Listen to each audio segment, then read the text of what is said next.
that's a fucking good thing. Mama said swing back when another man swings, so I made my mama proud. पहले question solve करने का, और next का हम लोग यहाँ पर थोड़ा सा मोर टेस्ट ट्राई करना चाहते हैं, ठीक है ना। पहला क्वेश्चन करते हैं, ठीक है। तो पहला क्वेश्चन बोल रहा है a mono electronic species in energy level with energy X was provided with question पहले यहाँ क्या क्या बोल रहा है, बस इतना करना था। कोई फॉर्मूला देखो पता क्वेश्चन स्पेक्ट्रल लाइन्स के लिए एक फॉर्मूला था n-1/2, ठीक है। लेकिन अगर n2 और n1 गिवन हो क्वेश्चन में, n2 और n1 मतलब n2 से n1 पे जा रहा हो, ठीक है, तब हम लोग का लाइन्स का फॉर्मूला क्या हो जाता था, डेल n फिर del n plus 1/2, this is the formula. तो यहाँ पर वही दे दिया है कि यहाँ पर हम लोग को दे दिया है कि वो एमिट कर रहा है 6 वेवलेंथ, मतलब उसका लाइन 6 है। इसका मतलब डेल n फिर del n plus 1/2 equal to 6 है, तो डेल n कितना होना चाहिए चेक कर लेना। और अगर डेल n को हम लोग 3 पुट करेंगे ना, तब देखना हम लोग का 6 आ जाएगा। डेल n 6 मिल गया। तो बोला है कि कौन सा इसमें तो ऑप्शन सही है, then which of the following relation is correct. अगर मैं सबसे लोएस्ट लेवल को n मानूँ, तो इसका मतलब हाईएस्ट लेवल 3 n+3 आ जाएगा ना, क्योंकि डेल n दोनों के बीच का डिफरेंस 3 है, ठीक है। तो अगर एक n है तो एक n+3 है। अब दूसरा एनर्जी से रेट के साथ एनर्जी जो होता है वो क्या होता है, वो होता है इन्वर्सली प्रोपोर्शनल होता है माइनस ऑफ एन स्क्वायर के साथ, ठीक है। तो जैसे n हम लोग को एक्स लेवल के दिया है ना, तो y के लिए हो जाएगा n+3। तो ऐसे क्या मैं बोल सकता हूँ कि x में डायरेक्टली प्रोपोर्शनल है 1/n का स्क्वायर के साथ, तो y भाई डायरेक्टली प्रोपोर्शनल हो जाएगा 1/n+3 का स्क्वायर के साथ। तो इन लोग का रेशियो बना दे x/y का रेशियो, तो x/y का रेशियो में क्या आ जाएगा इक्वल टू एक्स के तो बैक करें क्या, हेलो एक्स और वाई क्या हो जाएगा इक्वल टू आ जाएगा n+3 का होल स्क्वायर अपॉन n का स्क्वायर। इसको स्क्वायरिंग को काटेंगे तो अंडर रूट x/y बचेगा इक्वल टू n+3/n। तो ये बन जाएगा मेरा under root x/y equal to 1+3/n, option number 1, ठीक है। All the best, option number 1 को टिक मार के आगे चलते हैं, ठीक है। दूसरा क्या दे दिया है, अब बोला है कि कंसिडर करना है हाइपोथेटिकल रिएक्शन जहाँ a से 3b + 2c ऐसे d बनता है, आगे दे दिया है।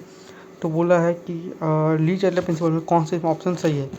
अच्छा भाई सबको एक बार पढ़ने का, तो यार Kp को बोल रहा है किसी से ज़्यादा है, Kp का फॉर्मूला क्या होता है, Kp इक्वल टू होता है Kc और RT का पावर डेल एन जी यहाँ कितना हो जाएगा 2 - 1 मतलब 1। हाँ चलो Kp ज़्यादा है, Kp ज़्यादा है, तो बी हम लोग एक सही है आई थिंक, और सी भी आई थिंक सही है, तो ऑप्शन ये हो जाएगा डी, ठीक है। फिर बोला है गाइस कि कौन सा यहाँ गैस इवॉल्व होता है जब हम लोग इथेनॉल को रिएक्ट करेंगे सोडियम के साथ। तो इथेनॉल क्या होता है C2H5OH, इसको अगर मैं सोडियम के साथ रिएक्ट करूँगा तो क्या बन जाएगा पता है, C2H5ONa, समझ रहे हो। मेरा सोडियम ऑक्साइड बन जाएगा plus I think hydrogen gas निकल जाएगा, H2 गैस निकल जाएगा, ठीक है। तो हाइड्रोजन, ठीक है, आगे चलते हैं। हाँ ये बहुत अच्छा क्वेश्चन है। यहाँ बोल रहा है कि इस टाइप के अप्रोच को क्या बोलते हैं, इस टाइप के अप्रोच को बोलते हैं, मान लेते हैं ए ने बी को न्यूट्रलाइज़ किया, बी ने सी को न्यूट्रलाइज़ किया, और फिर इक्विवेलेंट वेट पूछता है। जैसे यहाँ ए क्या है, HCl भाई ने इतना ग्राम ऑफ HCl, हाँ HCl भाई ने जो सोडियम हाइड्रोक्साइड को न्यूट्रलाइज़ किया और उस सोडियम हाइड्रोक्साइड ने ऑर्गेनिक एसिड को कर दिया। तो बी वाले को ध्यान नहीं देखे, तो इस पर ध्यान देना है, ए और सी पे ध्यान देना है, ठीक है ना। तो अब इसके लिए स्वान भाई जो सुन ले कि यार मिली इक्विवेलेंट एक और इम्पॉर्टेंट चीज़ है। क्या भाई, मिली इक्विवेलेंट कैसे, अगर तेरे पास नॉर्मलिटी और वॉल्यूम दिया है, जो जैसा कि यहाँ पर दिया है नॉर्मलिटी और वॉल्यूम, तब मिली इक्विवेलेंट कैसे निकलेगा, नॉर्मलिटी इंटू वॉल्यूम को मल्टीप्लाई करके।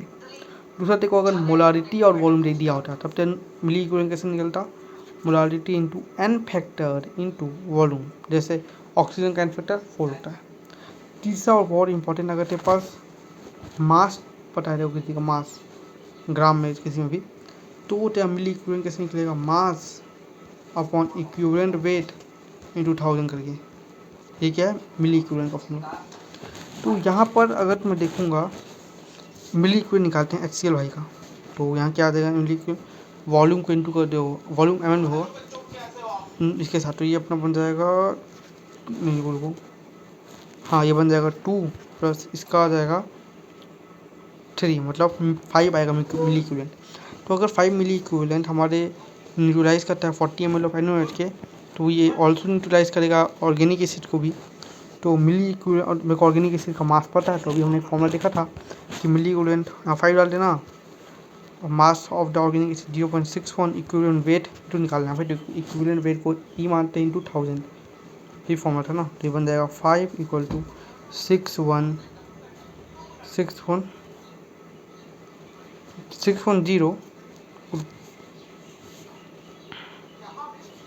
610 अपॉन हाँ ई, तो ई अपना आ जाएगा 122, हाँ 122 आएगा ई का वैल्यू, मतलब ये option C, all the best.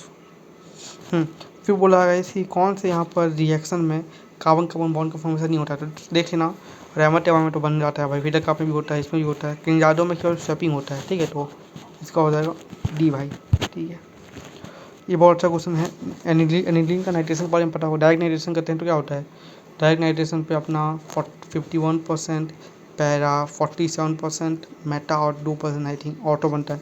लेकिन अगर हम चाहते हैं कि हम पैरा में जो कि क्वेश्चन बोल रहे हैं मेटा को प्रिवेंट करना है, तो हम लोग एसिटिक एनहाइड्राइड के साथ ये कर सकते हैं काम, एसिटिक एनहाइड्राइड के साथ एनिलीन को ये करना, ठीक कहा होगा देखना, ठीक ऑप्शन आ जाएगा ये। नेक्स्ट वो भी नया कॉन्सेप्ट है, कंप्रेसिबिलिटी फैक्टर क्या होता है। तो जेट को ही बोलते हैं कंप्रेसिबिलिटी फैक्टर, जिसका एक फॉर्मूला होता है Pm/RT, बस इसको याद रखना है।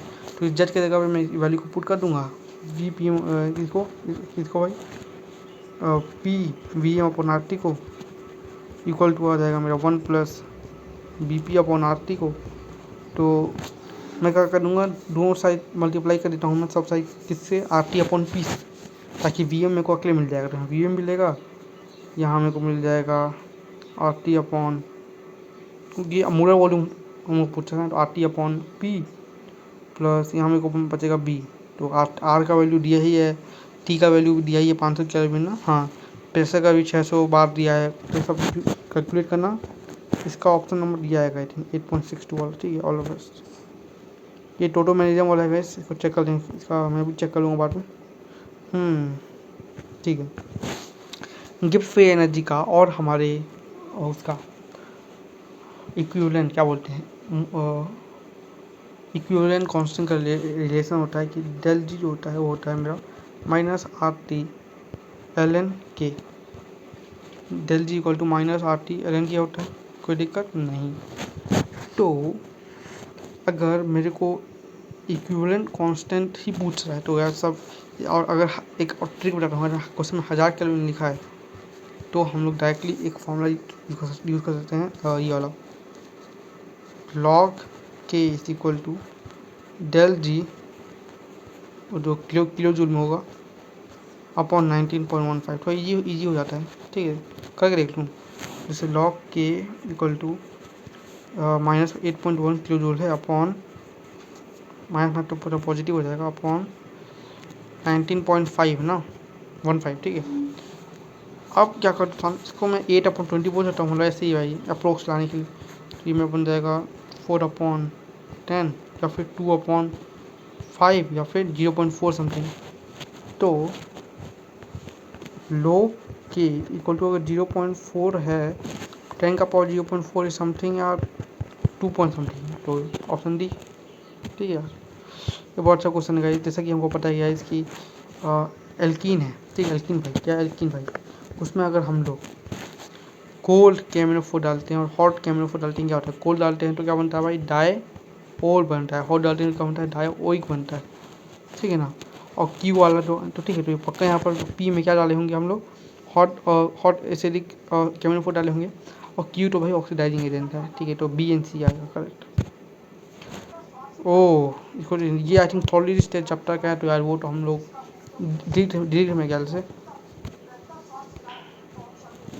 इसका होता है गैस, और MnO4 तो अपना वायलेट कलर का होता है, वायलेट कलर का ना, और हाँ यही मेरे ख्याल से। ठीक है, और ये बहुत अच्छा क्वेश्चन है। KP और KC का है, equilibrium constant KP for the reaction AB + C is 1 at 27 degree Celsius है ये। तो मैं यार फॉर्मूला बता लेना यार, ये वाला भाई क्या हो गया, हाँ ये वाला log K2/K1 equal to del H ही निकाला है ना, del H/2.303 R 1/T1 minus 1/T2 solve करना है यार। ऑप्शन नंबर 1 आएगा, ठीक है। ये बहुत अच्छा कॉन्सेप्ट है गाइस। एल्कलीन अर्थ मेटल, सुन लो भाई, अल्कलीन अर्थ मेटल का जो कार्बोनेट होता है डाउन द ग्रुप, उसको ज़्यादा हीट चाहिए होता है अपने आप को डिकम्पोज करने में, मतलब थर्मली ज़्यादा उसको चाहिए होता है हीट, ठीक है। तो इसका मतलब स्टेबिलिटी भी वही है, समझे। Down the group alkaline earth metal के कार्बोनेट को ज़्यादा हीट चाहिए होता है, तो डिकम्पोज करने ज़्यादा स्टेबल हो जाएगा। तो ऐसे में एक किसका है बेटा मांगे कार स्कूटर बाबा जी, क्या भाई, बेटा मांगे कार स्कूटर बाप है हाँ। सबसे ज़्यादा आवाज़ आएगा कि बैरियम भाई का, फिर स्ट्रॉन्थियम भाई का।